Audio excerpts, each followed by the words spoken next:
Now to our politically charged investigation. Late tonight, at the very close of business, in the wake of the bombshell revelations into how Phoenix police falsely charged protesters as a criminal street gang, Maricopa County Attorney Alistair Riddell unexpectedly releasing the findings of her office's own outside investigation. And like Phoenix, MCAO also hired someone to probe what happened with the gang charges.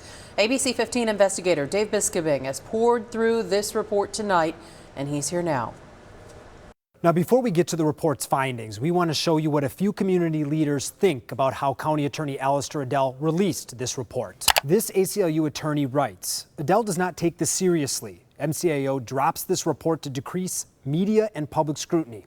Activist group Mass Liberation AZ writes, that's a pattern for Riddell when it comes to these political prosecutions. They announce it silently. As for the report, it found what's already clear. These protest gang charges were bogus, made up by made-up evidence and driven by biased prosecutors. This is the 78-page report filed by retired Judge Roland Steinle. First things first, read the scope. It's narrow.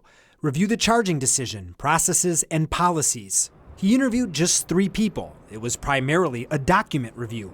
A review of the arrest of this group on October 17th. 10 days later, they would be charged as a criminal street gang. She is a threat to our community. This is the prosecutor assigned to the case, April Sponsel, a member of the First Responders Bureau. We obtained video of her in court trying to block one of the protesters from getting bail. The report found the decision to charge the protesters as a gang originated within MCAO.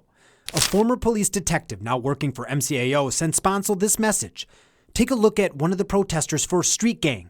Sponsel's response, I agree. This, amazing. From there, Sponsel, MCAO investigators, and Phoenix police would go on to manufacture evidence, write false police reports, and lie to a grand jury. In fact, Sponsel and a Phoenix sergeant got the charges by testifying that the protesters were organized and dangerous like the Bloods, Crips, and Hells Angels. Here's another example of what they said in open court. A specific group of individuals that identified themselves as being part of All Cops Are Bastards, or ACA. The report found no one up the chain made sure the charges were properly vetted or the evidence was legit.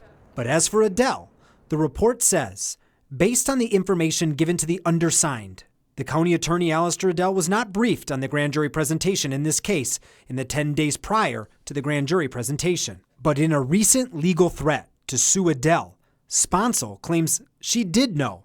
Riddell was personally told, and she's now purposefully lying. The county attorney has refused ABC 15's repeated interview requests to discuss this case. In a prepared statement, Riddell wrote in part, in these cases we made mistakes. We must be willing to correct them.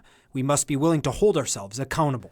Here's something else to point out about how this investigation was released. KJZZ, the NPR station here, noticed that in the report, MCAO released the names and photos of 2 minors who were arrested during a protest. Those minors are innocent, not facing any charges, so we're only posting the written report on abc15.com/protest. I'm investigator Dave Biscobing, ABC 15, Arizona.